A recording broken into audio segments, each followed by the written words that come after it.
Hello and good evening all of you. स्वागत है आप सभी का सेरेमिक एकेडमी के यूट्यूब प्लेटफॉर्म पे। इस ईयर के स्टार्टिंग में अप्रैल 2025 के आसपास केंद्र सरकार वक्फ संशोधन अधिनियम लेके आई थी, पारित किया था। कुछ प्रावधान उसके सही नहीं लगे लोगों को। याचिकाकर्ता सुप्रीम कोर्ट के पास गए थे प्रावधानों को लेकर। सुप्रीम कोर्ट ने उनको चेक किया। कुछ प्रोविजन सुप्रीम कोर्ट को थोड़े से आर्बिट्ररी यानी कि मनमाने लगे और सुप्रीम कोर्ट ने उन पर स्टे लगा दिया है। तो आज के सेशन में कौन से वो प्रोविजन थे वक्फ संशोधन अधिनियम 2025 के जिन पे सुप्रीम कोर्ट ने स्टे लगाया है, वो देखने वाले हैं। सबसे पहले उनको समझने के लिए आपको देखना पड़ेगा कि वक्फ क्या होता है, वक्फ संपत्ति क्या होती है। मान लो आपके पास कोई प्रॉपर्टी है और आप हैं थोड़े से दानवीर प्रवृत्ति के, और आपको लगा कि मैं अपनी प्रॉपर्टी किसी धार्मिक उद्देश्य से या फिर मेरे समुदाय के सामाजिक और शैक्षणिक विकास के लिए दान करना चाहता हूँ, तो आपने आपकी संपत्ति को कर दिया दान। तो ऐसी संपत्ति जो धार्मिक उद्देश्य से दान की गई, अपने समुदाय के सामाजिक शैक्षणिक विकास के लिए दान की गई और किसी धार्मिक ऑर्गेनाइजेशन को दी गई, तो उसको आप वक्फ की संपत्ति कहते हैं। वक्फ एक धार्मिक ट्रस्ट है। कॉन्स्टिट्यूशन का आर्टिकल 26 हमें अधिकार देता है, लोगों को अधिकार देता है कि धार्मिक उद्देश्य से वो ऑर्गेनाइजेशन बना सकते हैं, किसी भी संपत्ति का धार्मिक उद्देश्य से प्रबंधन कर सकते हैं। उसी आर्टिकल का अधिकार लेते हुए मुस्लिम कम्युनिटी ने धार्मिक ट्रस्ट के हिसाब से एक वक्फ बोर्ड बना रखा है, वक्फ बना रखा है। और वक्फ में अगर आप कोई संपत्ति दान करते हैं तो उसको वक्फ की संपत्ति कहते हैं। इतनी बात समझ आ गई। अब क्या हुआ कि हम कोई संपत्ति दान क्यों करते हैं, क्यों हमने कोई संपत्ति दान की? तो दान इसलिए की ताकि कोई ना कोई आय अर्जन हो सके उससे। क्यों? क्योंकि आय अर्जन मतलब पैसे से ही तो सामाजिक शैक्षणिक उद्देश्य वाले काम होते हैं। तो आय अर्जन हो सके। कोई संपत्ति से आय अर्जन कैसे होगी? जब तक कि उसका बेहतर प्रबंधन नहीं होगा। बेहतर प्रबंधन होगा तो आय अर्जन होगा, आय अर्जन होगा तो सामाजिक शैक्षणिक उद्देश्य के लिए आप वो पैसा लगा सकते हैं अपने समुदाय के विकास के लिए। सरकार की नजर गई प्रॉपर्टी पे और देखा गया कि आय अर्जन नहीं हो रहा है।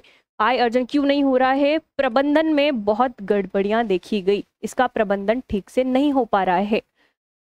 रेलवे के पास देश में, डिफेंस के पास, वक्फ के पास तीसरे नंबर पे सबसे ज्यादा प्रॉपर्टीज थी।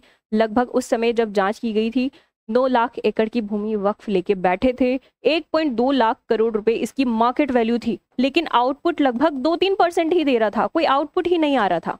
और ये चीज कहाँ चेक की गई? सच्चर कमेटी गठित की थी सरकार ने।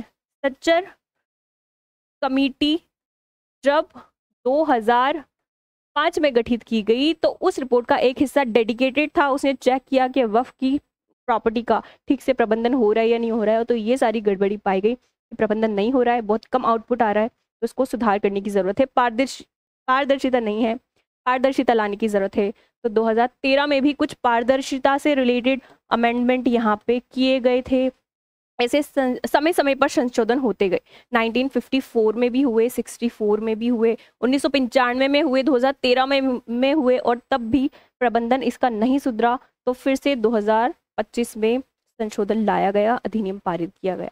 अब देखते हैं वो प्रोविजन जिस पे स्टे लगाया। कौन से ऐसे संशोधन ले आए थे जो सुप्रीम कोर्ट को सही नहीं लगे? तो अभी सबसे पहली चीज तो अमेंडमेंट जो किया था वो ये किया था कि वही इंसान अपनी संपत्ति दान कर सकता है जो पिछले 5 सालों से इस्लाम धर्म की प्रैक्टिस कर रहा है, इस्लाम धर्म को मान रहा है। अभी सुप्रीम कोर्ट ने बोला है कि आपके पास क्या मैकेनिज्म है ये चेक करने का कि वो इंसान 5 साल से इस्लाम की प्रैक्टिस कर रहा है? कोई मैकेनिज्म है, कोई निर्धारण करने का आपके पास ठीक ठाक सा सुव्यवस्थित तंत्र है? सरकार ने कहा नहीं, ये तो आपने अमेंडमेंट के एक्ट में बताया ही नहीं कि किस तरीके से आप ये पता लगाएंगे कि 5 ईयर कैसे डिसाइड करेंगे। तो सुप्रीम कोर्ट ने इस पे लगा दिया है कि या तो मैकेनिज्म ले आओ, सुव्यवस्थित कोई तरीका हमें बता दो कि इस तरीके से आप पता लगाओगे, निर्धारित करोगे, नहीं तो मैं लगा रहा हूँ इस पे स्टे और इसको कर दूंगा खारिज। तो स्टे लगाया है, अभी टोटली इसको वॉइड नहीं किया है। समझा रही थी आपको कि प्रबंधन करना बहुत जरूरी है ताकि आय अर्जन हो ठीक ठीक से।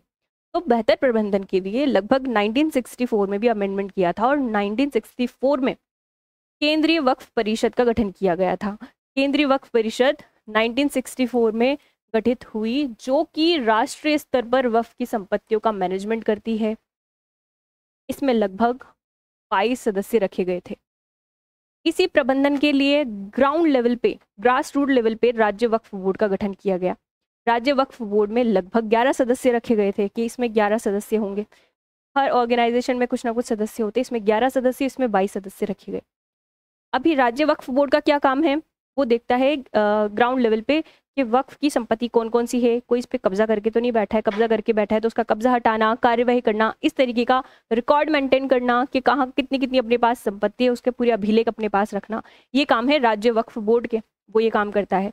और राज्य वक्फ बोर्ड को मार्गदर्शन करने का काम या निगरानी रखने का काम, उनमें समन्वय बिठाने का काम केंद्रीय वक्फ परिषद करती है और योजना बनाती है राष्ट्रीय स्तर पर कि किस कामों में वक्फ की प्रॉपर्टी को लगाया जाए, शैक्षणिक पर्पज से लगाया जाए, बच्चों को छात्रवृत्ति दी जाए, अस्पताल बनाया जाए, स्कूल बनाया जाए, क्या किया जाए। तो ये इनके काम है और इसमें इतने इतने सदस्य हैं। अमेंडमेंट जब हुआ था तब बोला गया था कि ये जो सदस्य है सारे मुस्लिम्स हैं, इसमें नॉन मुस्लिम सदस्य को भी जोड़ा जाए, समावेशिता लाने के लिए बोला था, ऐसा चीज पारदर्शिता लाने के लिए।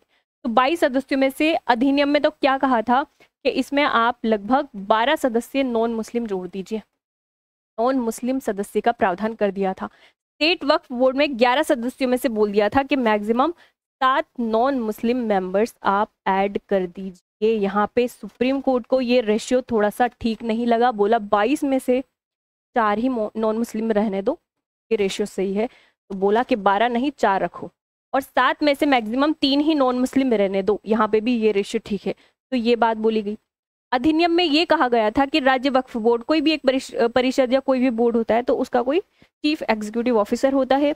राज्य वक्फ बोर्ड का चीफ एग्जीक्यूटिव ऑफिसर अधिनियम में क्या बोला था कि नॉन मुस्लिम हो सकता है, वो भी इससे पहले मुस्लिम ही रहता था, अधिनियम में बोल दिया गया कि नॉन मुस्लिम हो सकता है। अभी सुप्रीम कोर्ट ने बोला कि एज फार एज पॉसिबल, यानी कि जितना संभव हो सके आप इसमें chief executive officer Muslim community से ही लेके आइए, नॉन मुस्लिम कम्युनिटी से नहीं। तो अनिवार्य तो नहीं कहा, क्या कहा, एज सून एज पॉसिबल नहीं, as far as possible, as far as possible यहाँ पे मुस्लिम कम्युनिटी से आप चीफ एग्जीक्यूटिव ऑफिसर चुनेंगे। तो ये कुछ चेंज किए गए। अगला चेंज जो मेजर चेंज चर्चा में है, धारा 3C से रिलेटेड है। धारा 3C के बहुत सारे सबसेक्शंस है, उन पे स्टे लगा दिया है। वो क्या बात करते थे, इसको ऐसे समझो, वो कहते थे वक्फ संपत्ति का दर्जा तुरंत ले लिया जाएगा। तुरंत कब, जब शिकायत आती है कि ये वक्फ की संपत्ति नहीं है। इसको ऐसे समझते हैं कि ये कोई वक्फ की प्रॉपर्टी है, आप जा रहे रास्ते से और आपकी नज़र पड़ी इस प्रॉपर्टी पे और आपने देखा कि यहाँ तो वक्फ का बोर्ड लगा है कि ये है वक्फ की संपत्ति। अब आपके दिमाग चला थोड़ा और यहाँ पे याद आया कि नहीं, या तो वक्फ की नहीं है, ये तो मेरे दादाजी की पुश्तैनी संपत्ति है, या मेरे फ्रेंड ने बताई थी, हम इधर से निकल रहे थे, उन्होंने कहा था ये तो हमारे दादाजी की पुश्तैनी संपत्ति है। तो आपका दिमाग थोड़ा चला, आपने कहा वक्फ की नहीं है, आप दौड़े दौड़े शिकायत लेके चले गए डीएम के पास। शिकायत किस आधार पर थी, संदेह के आधार पर। डीएम से शिकायत जाती है, डीएम के एक स्तर ऊपर का अधिकारी जो इसकी जांच करेगा, डीएम के एक स्तर ऊपर अधिकारी इसकी जांच करता है, तो उसके पास चली गई। जैसे ही जिस दिन उनके पास शिकायत गई, जांच करने से पहले वो पहले तो जाएंगे और इसकी प्रॉपर्टी को, मतलब वक्फ होने का दर्जा समाप्त कर देंगे, इसका दर्जा पहले खत्म किया जाएगा। ये प्रावधान किया था संशोधन के अधिनियम में। अभी सुप्रीम कोर्ट ने कहा कि प्रावधान आपका नेचुरल जस्टिस के खिलाफ है, प्रावधान पर स्टे लगना चाहिए, क्योंकि सिर्फ संदेह के आधार पर आप इसकी वक्फ होने की संपत्ति का दर्जा नहीं ले सकते। सुप्रीम कोर्ट ने कहा पहले तो जांच करो इस चीज़ की, पहले जांच की जाएगी, जांच में पाया गया, रिपोर्ट में ये पाया गया जांच करने के बाद कि ये वक्फ की नहीं है, किसी और की है, तो फिर इसका वक्फ का दर्जा छीन लिया जाएगा। केवल संदेह के हिसाब से वक्फ का दर्जा नहीं छीन सकते, ये नेचुरल जस्टिस के खिलाफ है। क्या कहती है नेचुरल जस्टिस? नेचुरल जस्टिस का मतलब होता है, प्राकृतिक न्याय का सिद्धांत होता है कि जिस पक्ष की सुनवाई हो रही है दोनों पक्षों को अपनी बात रखने का मौका मिले। और यहाँ पे तो आप देख रहे हो सिर्फ एक ही पक्ष को सुना जा रहा है जो संदेह के आधार पर शिकायत लेके आया है कि ये तो हमारी प्रॉपर्टी होनी चाहिए। या मान लो उसके पास दस्तावेज भी है, लेकिन अभी दस्तावेजों को चेक तो नहीं किया आपने, सिर्फ इसी की बात सुनी है और जाके उसकी वक्फ संपत्ति होने का दर्जा छीन लिया। क्या उसकी बात सुनी जो इस वक्फ की संपत्ति का प्रबंधन कर रहा था? नहीं सुनी। तो पहले वक्फ जिसने वक्फ में दी या जो इसका प्रबंधन कर रहा था उसका पक्ष भी सुना जाए, दोनों पक्षों को सुना जाए। एक पक्ष को सुन रहे हो, नेचुरल जस्टिस के खिलाफ है, तो इस पे सुप्रीम कोर्ट ने लगा दिया है स्टे। इसको चेक कीजिए, ये थोड़ा सा असंवैधानिक प्रावधान है। अगली बात क्या हुई कि टाइटल चेंज करने का अधिकार एक प्रशासनिक अधिकारी को दे दिया गया। किसमें? अधिनियम में, अधिनियम के प्रावधानों में। कौन से अधिकारी को? जो डीएम से ऊपर एक स्तर का अधिकारी है, जो भी जांच करेगा वो पाएगा कि संपत्ति वक्फ की नहीं है, या तो सरकार की है या किसी और की है, वो उसका टाइटल चेंज कर सकता है। टाइटल क्या होता है? यूट्यूब की वीडियो का टाइटल यही सुना है हमने तो अभी तक। टाइटल होता है ऑनरशिप राइट। ऑनरशिप राइट यानी कि मालिकाना हक। कौन मालिक है, कौन संपत्ति का मालिक है, इसको अपन टाइटल कहते हैं। तो अगर वो जांच अधिकारी जांच में पाया जाता है कि संपत्ति का मालिक कोई और है, तो जांच अधिकारी ही उस संपत्ति का टाइटल चेंज कर सकता है, उसको अधिकार दे दिया। सुप्रीम कोर्ट ने इस पे क्यों स्टे लगाया? हमें तो सब ठीक लग रहा है। आपने जांच की, संपत्ति नहीं है उसकी, और आपने टाइटल चेंज कर दिया। लेकिन सुप्रीम कोर्ट ने कहा कि कोई सा भी आप भूमि से लेकर अधिनियम चेक कर लो, कोई से भी कानून चेक कर लो, उन सब कानून में भूमि का मालिकाना हक चेंज करना, टाइटल चेंज करना, शीर्षक चेंज करना किसी भूमि का, ये अधिकार कोर्ट के पास होता है। ये एक न्यायिक प्रक्रिया है, ना कि प्रशासनिक प्रक्रिया। तो क्या कहा कि टाइटल चेंज करना तो भाई न्यायिक प्रक्रिया है, और यहाँ पे तो आप एक प्रशासनिक अधिकारी को टाइटल चेंज करने की पावर दे रहे हो, यानी कि प्रशासनिक प्रक्रिया बना रहे हो आप इसको। तो न्यायिक प्रक्रिया और प्रशासनिक प्रक्रिया में यहाँ पे कॉन्फ्लिक्ट हो रहा है ना। ये न्याय और प्रशासन के बीच में शक्ति पृथक्करण के सिद्धांत का उल्लंघन कर रहा है। आर्टिकल 50 कहता है अपना, आर्टिकल 50 में कहा है सेपरेशन ऑफ पावर, न्याय और प्रशासन की शक्तियां अलग अलग होगी, और ये चीज उसका उल्लंघन करती है। तो इस पे लगा दिया है, इससे संविधान के विपरीत है, बोल दिया है असंवैधानिक प्रावधान है, इसको ठीक करो भाई। अगली बात क्या हुई? अगली बात हुई राजस्व अभिलेख एक तरीके के दस्तावेज है। उस जगह पे कौन कौन सी भूमि किस किस के पास है, कौन कौन वहां रहते हैं, इस तरीके के कुछ रिकॉर्ड्स होते हैं राजस्व अभिलेख में। अभी वो अधिकारी जिसने जांच की, जांच के बाद उसने पाया किसी और की प्रॉपर्टी है, तो टाइटल चेंज करके प्रावधान ये किया गया था अधिनियम में कि टाइटल चेंज करने के बाद राजस्व अभिलेखों में बदलाव करवा सकता था वो। और जैसे ही टाइटल चेंज करवा दिया, राजस्व अभिलेखों में किसी और के नाम कर दिया उस भूमि को, तो वो चेंज जो उसने किया है वो फेट अकम्पली में चला जाएगा। फेट अकम्पली क्या हो गया? हमने तो पहली बार सुना है। फेट अकम्पली एक ऐसा कंसेप्ट जिसमें बदलाव की गुंजाइश नहीं रहती। एक बार जो हो गया, परमानेंट है, वास्तविक विकल्प नहीं बचता कोई भी बदलाव का। फेट अकम्पली मतलब कि अब बदलाव नहीं, यथास्थिति, यानी कि ये पहले घटना घट चुकी है, अब इसमें बदलाव के चांसेस नहीं है। तो सुप्रीम कोर्ट ने कहा ये भी असंवैधानिक है। आप किसी को पक्ष रखने का मौका नहीं दे रहे हो, तुरंत चेंज करवा दे रहे हो उसको, तो उसकी सुनवाई को तो उसका अधिकार ही नहीं मिला। मान लो ये उसी की प्रॉपर्टी है, वो कहीं जाके जुगाड़ करके बाद में लेके आए, प्रूफ करे आपको कि ये तो मेरी प्रॉपर्टी थी, लेकिन अब तो आपने चेंज कर दिया अभिलेखों में, अब वो बदलाव हो गया, परमानेंट आपने डाल दिया, और ये भी कर दिया चेंज करने के बाद, तो ये सही नहीं है, इसको ठीक करो। और उसके बाद क्या बोला है? बोला है कि राज्य सरकार को एक अधिकार दे दिया। राज्य सरकार जो स्टेट वक्फ बोर्ड है उसको निर्देश दे सकती है। किस बात का निर्देश दे सकती है? कि स्टेट वक्फ बोर्ड के जो अभिलेख हैं, मैं यहाँ पे स्टेट वक्फ बोर्ड के अभिलेख की बात कर रही हूँ, राजस्व अभिलेख अलग चीज है। स्टेट वक्फ बोर्ड भी अपनी प्रॉपर्टी कितनी कितनी है ये रिकॉर्ड मेंटेन करता है, उसको स्टेट वक्फ बोर्ड के अभिलेख में लिखता है। तो स्टेट वक्फ बोर्ड जो है वो निर्देश दे सकती है। कौन? राज्य सरकार निर्देश दे सकती है स्टेट वक्फ बोर्ड को कि आपके जो अभिलेख हैं उसमें बदलाव किए जाए, या फिर फलाना फलाना संपत्ति उसमें से हटा दी जाए, यहाँ से इस संपत्ति का रिकॉर्ड हटा दिया जाए, यानी कि ये संपत्ति वक्फ की नहीं है, ये उनको निर्देश दे सकती है। तो ये प्रावधान गलत बताया, इस पे स्टे लगाया है कि आप मनमाने तरीके से एक तो जांच के पहले ही संपत्ति का स्टेटस हटा रहे हो वहाँ पे, उसके बाद यहाँ फेट अकम्पली में डाल रहे हो इस चीज़ को, यानी कि बदलाव नहीं हो सकता। उसके बाद निर्देश भी दे रहे हो वक्फ बोर्ड, स्टेट वक्फ बोर्ड को कि संपत्ति हटा दो, तो सब जगह से सबूत मिटा रहे हो बिना निष्पक्ष जांच के, तो यहाँ पे कुछ ना कुछ गड़बड़ हो सकती है, तो इस चीज़ को ठीक किया जाना चाहिए, ये बोला। तो मेजरली तो यही चेंज हुए। एक बार देखो फिर से क्या बोला मैंने, वक्फ की संपत्ति धर्मार्थ उद्देश्य से या फिर दान के पर्पज से, चैरिटेबल पर्पज से आपने आपकी संपत्ति दान में दे दी, उसको वक्फ की संपत्ति कहते हैं, और उसका ठीक ठीक प्रबंधन होना जरूरी है। प्रबंधन नहीं हो रहा था। सच्चर कमेटी में ये बात आई थी, 2013 में भी अमेंडमेंट हुए थे, फिर से अमेंडमेंट लेके आए ताकि पारदर्शिता आए प्रबंधन में। उसके लिए बोला कि 5 साल से जो प्रैक्टिस कर रहा है इस्लाम की वही संपत्ति दान कर सकता है। स्टे लगा दिया कि किस तरीके से आप इस चीज़ को निर्धारित करोगे। प्रबंधन के लिए केंद्रीय वक्फ बोर्ड में 22 सदस्यों में से 12 नॉन मुस्लिम की बोला था, सुप्रीम कोर्ट ने बोला कि 12 नहीं 4 ही ठीक है। और राज्य वक्फ बोर्ड में बोला था कि 7 नॉन मुस्लिम हो सकते हैं, सुप्रीम कोर्ट ने कहा 7 बहुत ज़्यादा है, 3 बहुत है, 3 नॉन मुस्लिम रखो। चीफ एग्जीक्यूटिव ऑफिसर जितना संभव हो सके मुस्लिम कम्युनिटी से होना चाहिए। और क्या बोला कि वक्फ की संपत्ति का दर्जा तुरंत नहीं लो, जांच के बाद लो।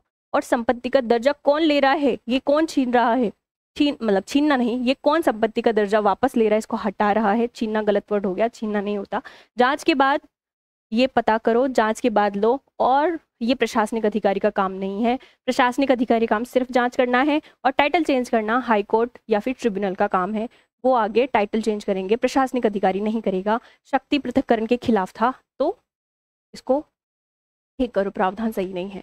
राजस्व में जो भी रिकॉर्ड प्रॉपर्टी के रहते हैं, आप इसमें फेट अकम्पली में उसको नहीं डाल सकते। इसमें बदलाव का कोई ना कोई विकल्प रहना चाहिए ताकि आगे जाके सुनवाई हो सके। फिर से राज्य सरकार निर्देश नहीं दे सकती मनमाने तरीके से कि आपके बोर्ड के अभिलेखों में से इस संपत्ति का नाम आप हटा दो या फिर इस संपत्ति का मालिकाना हक बदल दो। ये तो हुए मेजर चेंज जो अभी चर्चा में थे।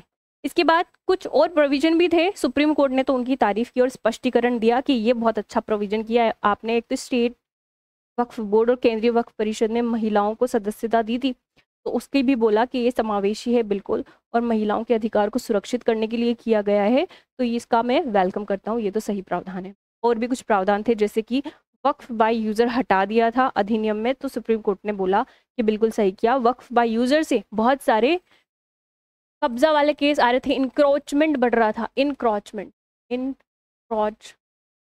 बहुत ज़्यादा हो रहा था। कब्जा हो जाता था भूमि पे, तो वहाँ पे मान लो सरकार की संपत्ति पे कोई बिना दस्तावेज के कब्जा करके बैठ गया तो परियोजनाएं रुक जाती थी। वहाँ से कोई सड़क निकालनी है, कोई ब्रिज बनाना है, वहाँ पे कोई परियोजना प्लांट लगाना है और वक्फ की संपत्ति तो आप ऐसे एक्वायर नहीं कर सकते, तो संपत्ति को वो रोक के बैठ जाते थे और परियोजना यहाँ पे रुक जाती थी। क्या होता है वक्फ बाय यूज़र, यानी कि मान लो कोई प्रॉपर्टी है, कोई जगह है, यहाँ पे कोई ऑर्गेनाइजेशन, कोई संस्था हो सकती है, कोई खाली भूमि हो सकती है। बहुत समय से यहाँ पे धार्मिक कार्य किए जा रहे हैं, धार्मिक उद्देश्य से ये भूमि यूज हो रही है, तो यहाँ पे उसको वक्फ की संपत्ति मान लिया जाएगा। ऐसे ही मान लिया जाएगा कि बहुत सालों से यहाँ पे तो हम ये काम कर रहे हैं, ये वक्फ की संपत्ति है। दस्तावेज मांगे कुछ, वेद दस्तावेज नहीं। तो अभी अधिनियम में क्या प्रावधान किया कि जब तक वेद दस्तावेज नहीं होते आप इसको ऐसे वक्फ की प्रॉपर्टी नहीं मान सकते। प्रॉपर जांच होगी, सर्वे होगा, सर्वेक्षण होगा। जांच के बाद पाया गया कि ये किसी ने दी है वक्फ के अंदर या ये वक्फ की है सच में, तभी इसको वक्फ की मानेंगे, नहीं तो नहीं मानेंगे। तो इसलिए बोला गया है कि दस्तावेज होंगे तो ही मान्य होगी। इसके बाद मुतावलीज को बोल दिया गया है कि आप हर 6 माह में केंद्रीय पोर्टल पे आप कौन सी प्रॉपर्टी का प्रबंधन कर रहे हैं वो डेटा आप केंद्रीय पोर्टल पे अपलोड करते रहेंगे। मुतावलीज कौन होते हैं? मुतावलीज को ये बोला है, तो मुतावली या मुतवली जो भी इसको प्रोनाउंस करते हैं, मुतावली होते हैं जो वक्फ की संपत्ति का प्रबंधन देखते हैं। प्रबंधन जैसे कि कोई स्कूल हो गया, कोई अस्पताल हो गया, कोई स्कूल चल रहा है, मान लो वक्फ का कोई स्कूल चल रहा है वहाँ पे, तो किसी एक को मैनेजर रख देंगे वहाँ पे, जो मैनेजमेंट देखेगा कि हाँ सब कुछ ठीक ठाक से चल रहा है कि नहीं चल रहा है। तो हर एक प्रॉपर्टी के लिए एक मुतवलीस नियुक्त किया जाता है। मुतवलीस को बोला कि जो जिस भी प्रॉपर्टी का आप प्रबंधन देख रहे हो वो सारे रिकॉर्ड आप केंद्रीय पोर्टल पे अपलोड करते रहना है आपको। तो पोर्टल का कंसेप्ट लाए, यहाँ पे टेक्नोलॉजी लेके आए, और टेक्नोलॉजी जहाँ जहाँ भी आ जाती है वहाँ पे आपके पारदर्शिता बढ़ जाती है, तो पारदर्शिता को बढ़ाया गया। इसके बाद अधिकार सुनिश्चित किए गए। आपके शेड्यूल ट्राइब्स के जो एरिया है, कौन सी लिस्ट में, 6th में शेड्यूल लिस्ट और शेड्यूल लिस्ट 5th में शेड्यूल ट्राइब जनजातीय क्षेत्रों के बारे में दिया गया है। तो इन जनजातीय क्षेत्रों में आप वक्फ की संपत्ति को डिक्लेयर नहीं कर सकते। जनजातीय अधिकारों को सुनिश्चित किया गया। यहाँ पे महिलाओं के अधिकारों को सुनिश्चित किया गया कि कोई पर्सन है और उसके सारे बच्चे जो हैं वो मेल उत्तराधिकार है, फीमेल नहीं है। और ये तो मैंने उल्टा बोल दिया। मान लो कोई पर्सन है उसके मेल उत्तराधिकार नहीं है, पुरुष उत्तराधिकार नहीं है, फीमेल उत्तराधिकार है, यानी कि बेटे नहीं है, बेटियां हैं। तो क्या होता था, पहले बेटियों को प्रॉपर्टी में हिस्सा नहीं दिया जाता था। अभी क्या बोला है, ये जरूरी है कि अगर आपके पुरुष उत्तराधिकार नहीं है, कोई बेटी है, तो बेटी को पहले प्रॉपर्टी दो, फिर जाके आपको वक्फ में देनी है तो आप वक्फ में दे सकते हो, लेकिन बेटी को उसके संपत्ति अधिकार से आप वंचित नहीं कर सकते। या फिर आप गुजर गए, आपके पीछे आपके अनाथ बच्चे रह गए, तो पहले अनाथ बच्चों को जाएगी। आप गुजर गए, आपके पीछे आपकी वाइफ विधवा रह गई, तलाकशुदा रह गई, उसको प्रॉपर्टी का हिस्सा मिलना चाहिए, फिर जाके आप उसको वक्फ में देंगे। तो इस तरीके के कुछ प्रावधान किए गए, अधिकारों को सुनिश्चित किया गया। अनिवार्य पंजीकरण की मैंने पहले बता चुकी हूँ आपको ये चीज़ कि भाई कोई भी प्रॉपर्टी अब वक्फ में जा रही है तो उसका अनिवार्य रूप से पंजीकरण जरूरी है। अनिवार्य पंजीकरण का प्रावधान कोई नया नहीं है, 1923 से ही इस प्रावधान को लागू कर दिया गया था। कुछ लोग पंजीकरण कराते थे, कुछ लोग बिना पंजीकरण की ट्रांसफर और डील करते थे प्रॉपर्टी का। जो ये पंजीकरण है पहले 1930 से ही लागू था। इसमें पहले वैध दस्तावेजों की जरूरत नहीं थी, बिना दस्तावेज के आपने बोल दिया वक्फ में देना चाहता हूँ, दे देते थे। ये नहीं पूछते थे कि आपके पास वैध दस्तावेज है, क्या आप ही मालिक हो। अभी क्या गया है, अभी क्या किया गया है, आपको पंजीकरण तभी होगा या फिर वक्फ में आप संपत्ति तभी दे सकते हैं जब आपके पास उसका मालिकाना हक हो। मालिकाना हक होने का वैध दस्तावेज हो, तभी आप संपत्ति अपनी दान कर सकते हैं। तो ये अनिवार्य पंजीकरण का कानून लेके आए। रेट्रोस्पेक्टिवली नहीं, प्रोस्पेक्टिवली इसको लागू किया जाएगा। प्रोस्पेक्टिवली ये होता है कि भविष्य में ये प्रभावित होगा, यानी कि अधिनियम आने के बाद अब जो संपत्ति आप ट्रांसफर करोगे उसमें ट्रांसफर करने से पहले देखा जाएगा कि व्यक्ति जो दान दे रहा है उसके पास वैध दस्तावेज हैं, वो उसका वैध मालिक है या नहीं। पिछले की प्रॉपर्टी को नहीं खंगाला जाएगा, क्योंकि बहुत टाइम हो गया है, दान देके लोग गुजर गए हैं, 100 साल हो गए हैं। कब से चला आ रहा है ये प्रणाली, वक्फ की तो बहुत सालों से चली आ रही है। तो लोग ऊपर पहुंच गए, वो थोड़ी ना आएंगे दोबारा कि हमारा संपत्ति का पंजीकरण कर लो। तो प्रोस्पेक्टिवली ये लागू होगा, यानी कि भविष्य में इफेक्ट, अधिनियम के बाद जो आप संपत्ति आगे ट्रांसफर की जाएगी उसी में ही ये लागू होगा। उम्मीद करती हूँ सेशन समझ में आया होगा। मेरे साथ बने रहने के लिए आपका धन्यवाद। मिलते हैं अगले सेशन में अगले इंपॉर्टेंट एडिटोरियल के साथ।